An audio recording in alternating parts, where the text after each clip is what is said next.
जीवन एक ताना बाना। सलैया साहित्य संसार में कन्हैयालाल मिश्र प्रभाकर की इस कालजयी संस्मरणात्मक कृति से आपका अभिनंदन करते हैं। क्यों जी, आपने कभी सोचा है कि आप में कितनी सहकार भावना है? जी, हमने यह तो नहीं सोचा कि हमें कितनी सहकार भावना है, पर यह ज़रूर सोचा है कि आप क्यों बार बार हमसे ऐसे फालतू प्रश्न पूछते रहते हैं। तो मेरा यह प्रश्न आपकी राय में फालतू है? जी, फालतू नहीं तो क्या काम का है? आज हम सोचें कि हम में कितनी सहकार भावना है, कल यह कि हम में कितनी असहकार भावना है, परसों यह कि हम में लड़ाई की कितनी भावना है, और परले दिन यह कि हम में लड़ाई से भागने की कितनी भावना है। बस पंडित जी, फिर तो हम कर चुके हैं काम, और यह भी ठीक है कि फिर काम करके करेंगे ही क्या। 5-7 साल में हम में क्या है और क्या नहीं है, यही सोचते सोचते एक पूरा भावना कोश तैयार हो जाएगा और बस उसे छपा कर बेच खाएंगे। तो आप मेरे प्रश्न को यूँ हंसी में उड़ा रहे हैं, पर यह कोई गैस का गुब्बारा नहीं है कि नन्हे के हाथ से दगा छूटा और वह उड़ गया। खैर, यह गुब्बारा हो या हिमालय का शिखर, यह बात है कि आपने इस प्रश्न पर कभी नहीं सोचा, और इसलिए मेरा यह कहना कि आप बंदर हैं। बंदर? हम बंदर हैं या कि बंदर के छोटे भाई? तो पंडित जी, अब आप हमारे मुंह पर ही गालियां देने लगे। सच बतलाइए, आपका आज इरादा क्या है? अरे भाई, आप तो एकदम से भड़क गए जैसे आतिशबाज का अनार हो। गाली मैं तुम्हें क्यों देता भला? यह तो एक सत्य है, पर भाई सत्य यह है कि कोरा सत्य कभी कभी गाली से भी पैना होता है। तो यह एक सत्य है कि हम बंदर हैं सचमुच। आज तो आप लड़ने के लिए ही आए दिखते हैं। ओह, किस कदर जल्दबाज हैं कि पूरी तरह बात नहीं सुनते और बीच में टपक पड़ते हैं। मेरा मतलब है कि बंदर का यह स्वभाव है कि अपने बारे में कभी कुछ सोचता नहीं। अंगद से जब राम का दूत बनकर लंका में जाने को कहा गया तो वह सकुचाया, क्योंकि उसने अपनी शक्ति और योग्यता के बारे में कभी कुछ सोचा ही नहीं था।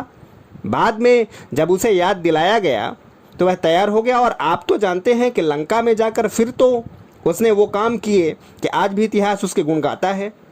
तो मतलब है आपका कि जो अपने जीवन के प्रश्नों पर विचार नहीं करता वह बंदर है। लो, मान ली हमने आपकी बात यह, पर अब एक हमारा भी प्रश्न है। हाँ, पूछो अपना प्रश्न। पंडित जी, इन प्रश्नों पर बड़ी उम्र में ही विचार करना चाहिए, पर खैर छोड़ो। इस बात को यह बताओ कि आपने इस प्रश्न पर सबसे पहले कब विचार किया कि आप में सहकार भावना मिलजुल कर काम करने की चाह है? वाह भाई वाह, कैसा फिट सवाल पूछा है आपने भी। बस समझ लो कि आपकी हमारी बातचीत अब जम गई।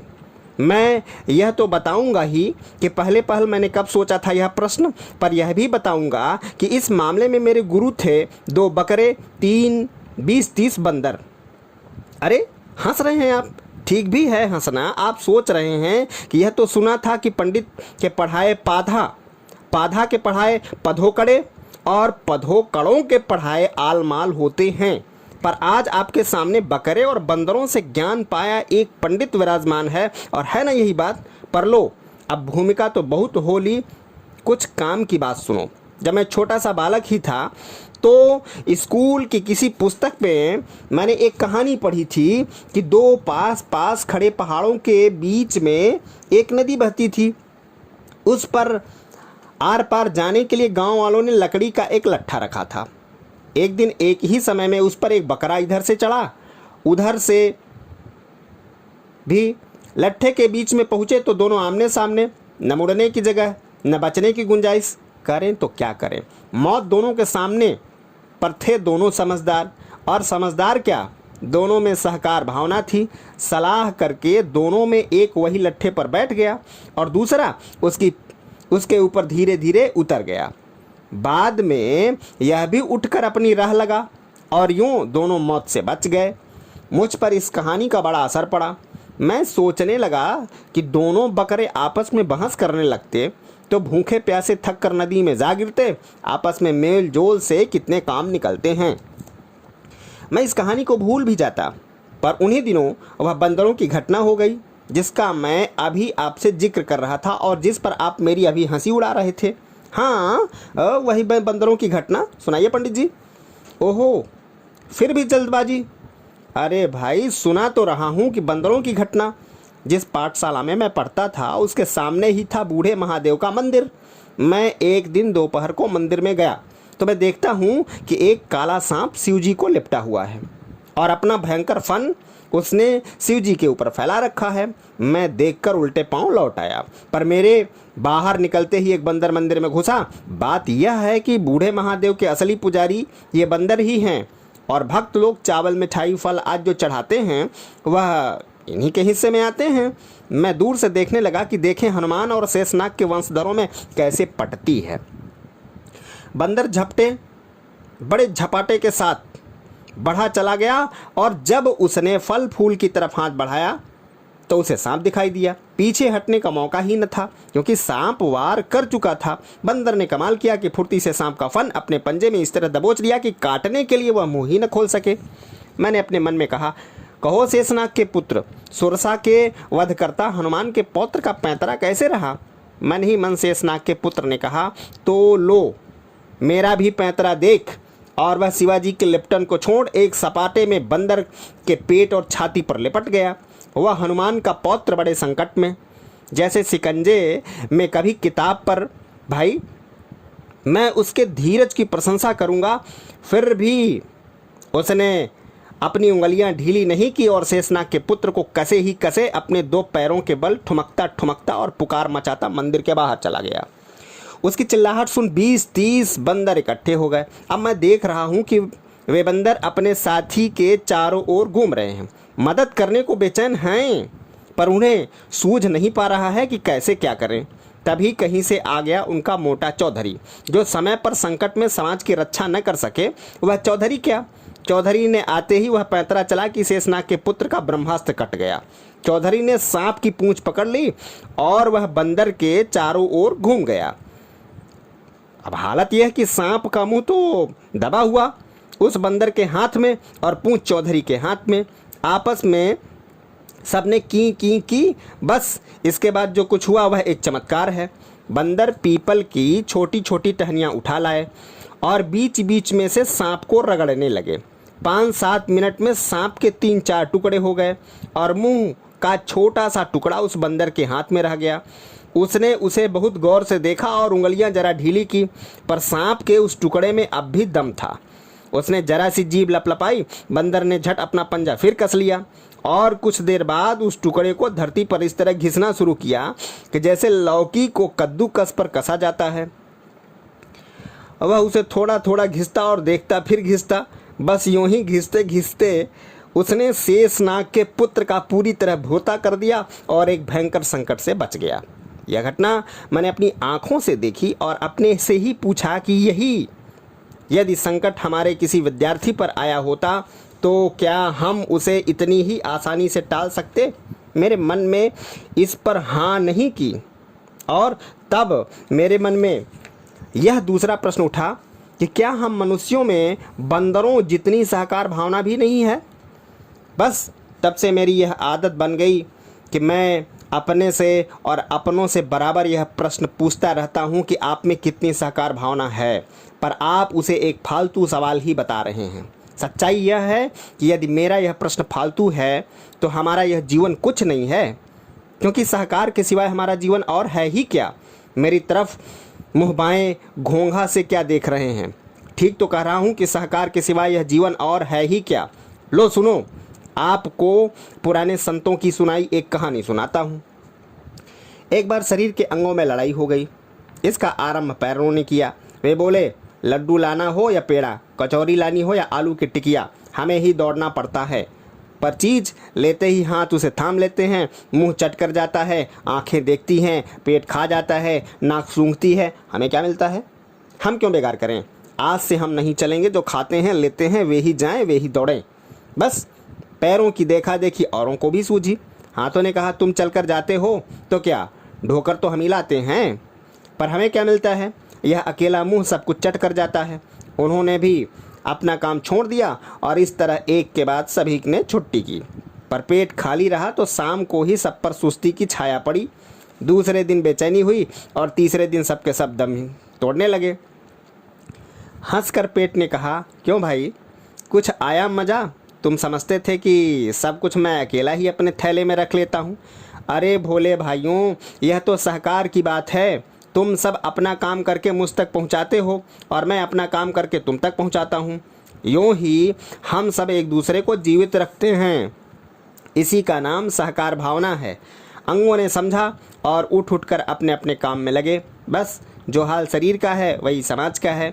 यहाँ भी सब अपना अपना काम करते हैं तो समाज ठीक चलता है, नहीं तो समाज के संगठन में शिथिलता आ जाती है। अब यह बात साफ है कि जिससे सहकार भावना नहीं है वह समाज का शत्रु है और उसे समाज से जीवन शक्ति ग्रहण करने का कोई अधिकार नहीं है। अच्छा, इस सहकार भावना का मनोवैज्ञानिक स्वरूप क्या है? असल में अब आए हैं आप ताल पर। मैं बहुत खुश हूं कि आप बातचीत में गहरे उतर रहे हैं, तो लो सुनो। सहकार भावना का मनोवैज्ञानिक स्वरूप यह है कि एक आवाज़ उठी कि यह काम है और तुरंत दूसरी आवाज़ आई कि लो मैं भी आ गया। रल गए, नहीं आया समझ में कि यह क्या कहा गया मैं, लो मैं एक और कोशिश करता हूँ। काम और मसले ज़िंदगी में आते ही रहते हैं, ये आएँ और बिना हुए पड़े रहें। यह बीमारी की निशानी है, बीमारी मनुष्य की और बीमारी समाज की भी। स्वास्थ्य की निशानी यह है कि कोई काम सामने आया कि एक आवाज़ उठी, आओ करें। इस आवाज़ का अकेला रह जाना भी बीमारी की निशानी है।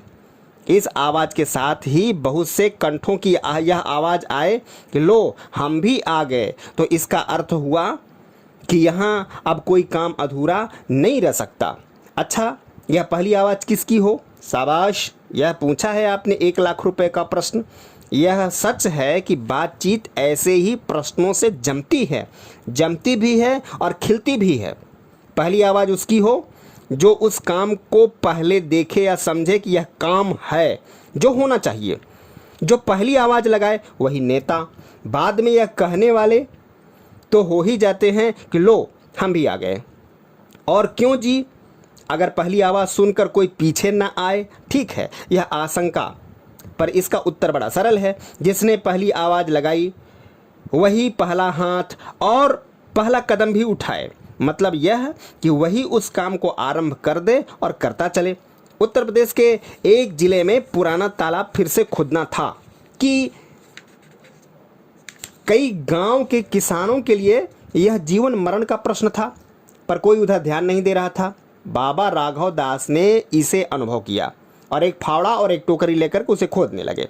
एक आदमी और कई बीघे का तालाब, चिड़िया का समुद्र शोषण है। पर उस संत ने इधर ध्यान नहीं दिया और प्रातःकाल 2-3 घंटे रोज वे अपना काम करते रहे। बस 3 दिन में ही यह बात गांव में फैल गई और हजारों फावड़े, हजारों टोकरियां और उससे भी बढ़कर हजारों हृदय आ जुटे और देखते देखते तालाब खुद गया। हमारे देहातों में एक भावपूर्ण कहावत है, जो देखे सो पूरे। मतलब यह कि दीपक को जो डूबता देखे वही उसकी बत्ती को ठीक कर दे और तेल डाल दे। किसी की प्रतीक्षा न करे और न किसी पर हुक्म ही चलाए। अरे भाई, दीपक तो सबका है, जो देखे सो पूरे। इसमें और किसी बात की गुंजाइश है ही कहाँ। इसमें एक शर्त यह भी है कि जो महसूस करे, औरों को पुकारे और पहला हाथ खुद बढ़ाए, उसका हृदय और भावना शुद्ध हो, क्योंकि ऐसा न हो तो उसका बढ़ा हुआ हाथ कार्य का निर्माण नहीं, नासी करेगा। यह क्यों? इसमें क्यों कुछ नहीं, यह तो एक जीवन का सत्य है और यह सत्य पूरी तरह से एक लोक कथा में लिखा गया है। एक यज्ञ में दूध की आवश्यकता थी। राजा ने आज्ञा दी कि हर आदमी कल ब्रह्मवेला में उपवन की हौज में 1-1 लोटा दूध डाल जाए। पर जो आदमी सबसे पहले दूध डाल गया, उसने सोचा और सब तो दूध डालेंगे ही, मैं पानी का ही लोटा डाल दूं तो कौन पहचानेगा। यह पानी का लोटा डाल आया। राजा ने प्रातःकाल उठकर देखा तो सारा हौज पानी से भरा था, क्योंकि नगर के सभी आदमी 1-1 लोटा पानी डाल आए थे। यही सोचकर कि और तो सब दूध डालेंगे ही, अंत में राजा ने पता लगाते लगाते उस आदमी को पकड़ लिया जो सबसे पहले पानी डाल गया था और उसे फांसी दे दी। राजा के वजीरों ने पूछा, यह काम तो सभी ने किया है, पर राजा ने कहा उस पाप भावना की लीक इसी ने बनाई जिस पर बाद में सब लोग चलकर पतित हुए, इसीलिए यही मुख्य पापी है। इस लोक गाथा में भावना की लीक यह बहुत महत्व का शब्द है। यदि कोई तिरछी दगाबेल डाल दे तो सड़क तिरछी हो ही जाएगी। जो पहले आगे बढ़े उसका काम है कि अपने को शुद्ध और सावधान रखे। सहकार भावना असल में जीवन की एक कसौटी है। लो फिर आपको ही एक कसौटी पर कसता हूँ। जब आप का कोई साथी भूल से रपट जाता है तो आप क्या करते हैं? हंस पड़ते हैं। तो आप भी उस बादशाह के ख़ानदानी हैं जो शहर जलते देखकर बंसी बजाया करता था। खड़े रहते हैं तो अपाहिज, ध्यान ही नहीं देते तो मिट्टी के लौंदे, घेर कर खड़े हो जाते हैं तो पशु, और बढ़कर उससे मदद देते हैं तो मनुष्य। अच्छा मान लो आपकी बहन, माँ या पत्नी अभी खाना बनाकर उठी और गर्मी में पसीने से तर आपके लिए थाली परोस कर ला रही है। थाली रखकर वह पानी लाएगी और फिर पंखा, तो क्या तब तक आप बैठे बैठे देखते ही रहेंगे? हाँ, तो आप निश्चय ही पशु हैं। और यदि उठकर पानी और पंखा खुद लें तो मनुष्य हैं। सहकार कोई एहसान नहीं है, यह एक असल ज़िंदगी का ताना बाना है। ताना बाने से टिका है, बाना ताने से। दोनों का सहकार टूट जाए तो दोनों सूत रह जाएंगे। लो चलते चलते आपको एक गहरी बात बताऊं, सहकार प्रजातंत्र है और असहकार फासिज्म। पहले का अर्थ है मैं ही सब कुछ नहीं हूं, और दूसरे का स्वरूप है मुझे किसी की ज़रूरत नहीं है। जय हिंद, जय भारत।